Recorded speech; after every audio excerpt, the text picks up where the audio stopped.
ರಾಮಚಂದ್ರ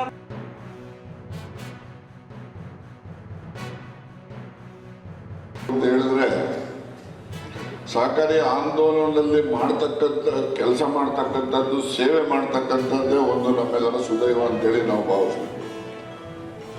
ಈ ಸಹಕಾರಿ ಆಂದೋಲನದಲ್ಲಿ ನಾವು ಸಮಾಜದ ಕಟ್ಟಕಡೆಯ ವ್ಯಕ್ತಿಗೂ ಕೂಡ ಹೆಚ್ಚು ಸಹಾಯವನ್ನು ಮಾಡ್ತಕ್ಕಂಥ ಅವಕಾಶಗಳು ಇಲ್ಲಿದ್ದಾವೆ.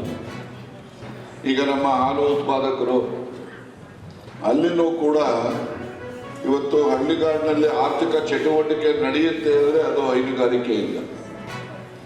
ಹೈನುಗಾರಿಕೆ ಇಲ್ಲದೆ ಇದ್ರೆ ಹಳ್ಳಿನಲ್ಲಿ 10 ದಿವಸಕ್ಕೊಂದ್ಸರಿ ಹಣದ ಚಲಾವಣೆನೂ ಬರೋದಿಲ್ಲ. ಹಣ ಆರ್ಥಿಕ ಚಟುವಟಿಕೆಗಳು ನಡೀತಕ್ಕಂಥದ್ದಕ್ಕೆ ಅವಕಾಶಗಳು ಇರೋದಿಲ್ಲ. ಅದರಿಂದ ಹೈನುಗಾರಿಕೆ ಒಂದು ಮಹತ್ವದ ರೈತರ ಉಪಕಸುಬು ಅಂತೇಳಿ ನಾವೆಲ್ಲ ನಂಬಿದ್ದೇವೆ, ಒಪ್ಪಿದ್ದೇವೆ. ಒಂದು ವೈಯಕ್ತಿಕವಾದ ಅಭಿಪ್ರಾಯವನ್ನು ಹೇಳಲಿಕ್ಕೆ ಇಷ್ಟಪಡ್ತೇನೆ.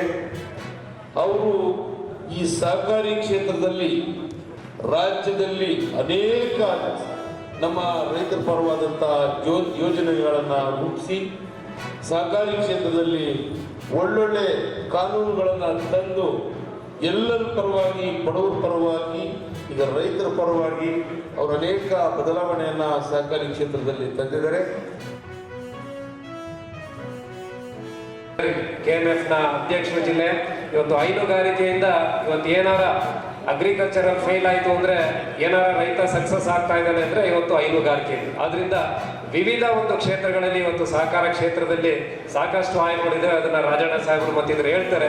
ನಮ್ಗೆ ತಿಳಿದಿರೋ ಮಟ್ಟದಲ್ಲಿ ನಾನು ಹೇಳಿದಾಗೆ ಇವತ್ತು ಸಹಕಾರ ಕ್ಷೇತ್ರ ಇಡೀ ದೇಶದಲ್ಲಿ ಸಾಮಾನ್ಯ ಕುಟುಂಬದವರು, ರೈತರು ಏನಾರ ಒಂದು ಸಮಾಜದ ಮುಖ್ಯವಾಹಿನಿ ಬರಕ್ಕೆ ಕಾರಣಕರ್ತರು ಅಂದ್ರೆ ಅದು ಸಹಕಾರ ಕ್ಷೇತ್ರ ಅಂತ ಹೇಳ್ತಾ